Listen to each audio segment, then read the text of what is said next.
It was a busy time on the island of Sodor.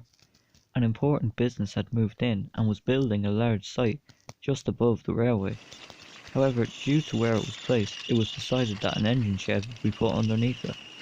Most of the engines found this strange, but volunteered to help out, and every day one of them would bring supplies and cranes to and fro to help complete the building. There was one engine, however, that found it really stupid. I just don't get it. Why is it so tall and why is it here? And don't even get me started about putting an engine shed underneath it. Edward was a bit amused by this, so said nothing.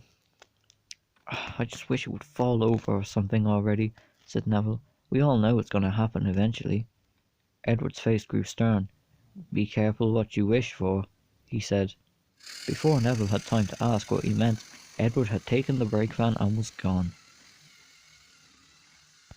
The next day, it was Neville's turn to bring the crane to the site. He didn't like it one bit, but he had to do what the Fat Controller had asked him. When he arrived, he was told to leave the crane in a certain spot. He did what he was told, but didn't stop complaining whilst he did. He left it in the place that was needed, and then he moved out of the way. As the crane began to turn, Neville had an idea.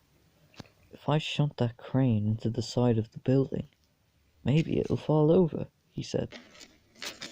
I'll do it, and he moved forward to get a good run.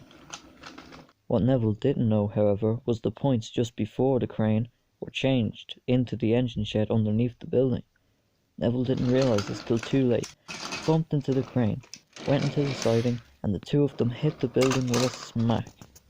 The building rocked and wobbled, and then it all fell on top of Neville.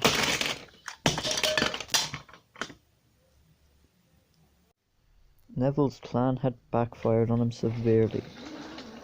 Just then, Edward arrived. He looked at the mess. I did tell you to be careful what you wished for, he said. I better get the breakdown train and... Oh, he said, looking at the crane buried in the rubble. I'll go get Rocky, he said, and puffed away.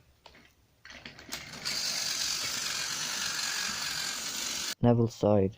He knew what Edward meant now.